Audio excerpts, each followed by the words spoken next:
Muitíssimo bem-vindos novamente ao nosso desafio das súmulas do TST. Nesse vídeo a gente vai estudar uma outra súmula importante, que é a súmula 45, que fala assim: serviço suplementar. A remuneração do serviço suplementar, habitualmente prestado, integra o cálculo da gratificação natalina prevista na Lei 4.090 de 62. Bom, esse serviço suplementar aqui, ele está se referindo às horas extras, horas extraordinárias, tá? Isso que significa serviço suplementar. E é uma súmula, é uma situação que acaba demonstrando como no Brasil a gente normalizou uma situação que não deveria ser normalizada, que é o estranho instituto das horas extras habituais.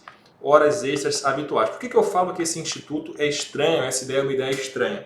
Porque, ora, o próprio nome já indica, né? Horas extraordinárias, ou seja, é algo excepcional, é algo que não é normal, é algo que não é cotidiano, é algo que deveria ser excepcional, extraordinário. Mas a gente trata, então, de forma muito comum, muito corriqueira nos processos, dessa figura de horas extras habituais, né, que é algo que não deveria sequer existir, tá? Mas é claro que se o trabalhador fizer horas extras habitualmente, embora seja uma situação, digamos, do ponto de vista jurídico, que não deveria acontecer, é claro que ele, trabalhador, não pode ser prejudicado. E aí as consequências financeiras, patrimoniais, elas vão surgir e vão ser reconhecidas, e uma delas é essa aqui, prevista na súmula 45.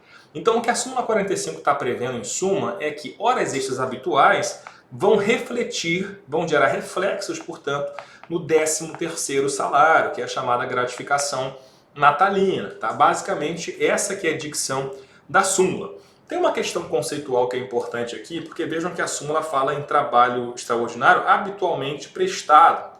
O que será que vai caracterizar isso? Né? Quando é que eu posso dizer que aquela parcela é habitual ou que as horas extras são habitualmente prestadas? Como é que a gente vai caracterizar isso?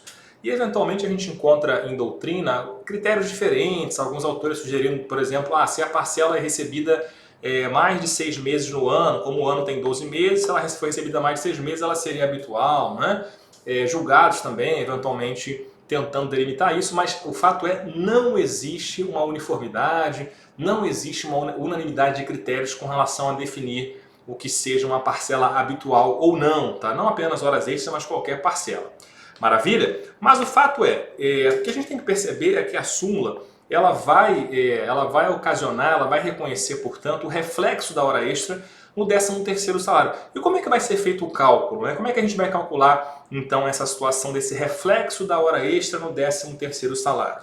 E aqui é o seguinte, olha só, o 13º salário, ele é devido no mês de dezembro, né? E ele vai ser calculado, ele vai ser pago no mês de dezembro, sempre tem um adiantamento que pode ser pago entre janeiro e novembro, né? E em dezembro vai ser a segunda parcela, e o valor do 13º salário, da gratificação natalina, ele corresponde a 1/12 da remuneração, né? Vou botar assim, remuneração de dezembro, multiplicada pelo número de meses que esse trabalhador trabalhou, né? Então, se ele trabalhou 12 meses no ano, se ele entrou em janeiro e ficou até o final do ano, é claro que ele vai receber 12/12, ou seja, vai receber o valor equivalente à remuneração de dezembro, né? Se ele entrou, por exemplo, em fevereiro, em março, ele vai receber proporcional, né, ao número de meses que ele trabalhou. Mas a base, portanto, de cálculo vai ser a remuneração de dezembro, tá? E aí o que acontece é o seguinte, de acordo com a súmula, as horas extras que esse trabalhador tiver feito ao longo do ano, elas vão ser consideradas, elas vão refletir aqui no valor do 13º. Como é que elas vão refletir então? Aqui matematicamente, o que a gente vai ter que fazer? A gente vai ter que somar o valor total de horas extras que esse empregado recebeu, né? E esse valor de hora extra, lembrando que ele vai refletir no RSR, ou seja, no repouso semanal remunerado, tá? Então eu tenho que somar o valor recebido ao longo do ano a título de horas extras, né? Somar isso com o repouso semanal das horas extras e vou dividir por 12 também, né? Ou pelo número de meses que ele trabalhou, né? Se ele tiver trabalhado uma quantidade menor naquele ano, né? Esse denominador aqui vai ser a quantidade de meses trabalhados no ano, né? Perceba, esse valor aqui é justamente a média, né? Isso aqui corresponde a uma média, que é uma média mensal, portanto, uma média mensal de horas extras com reflexo, né?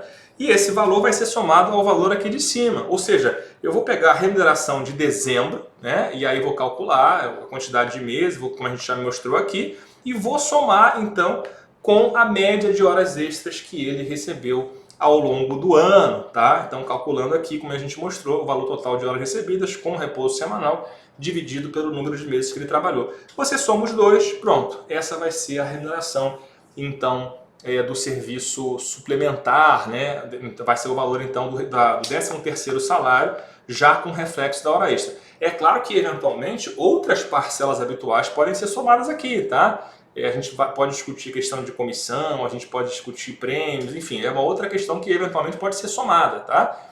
Mas do ponto de vista aqui da súmula 45, o que a gente vai ter, portanto, é justamente essa forma de calcular a remuneração de dezembro e somar com a média de horas extras do ano, né, da quantidade de meses que aquele trabalhador trabalhou. Maravilha? E com isso fechamos a análise da súmula 45 do TST. Até o próximo vídeo!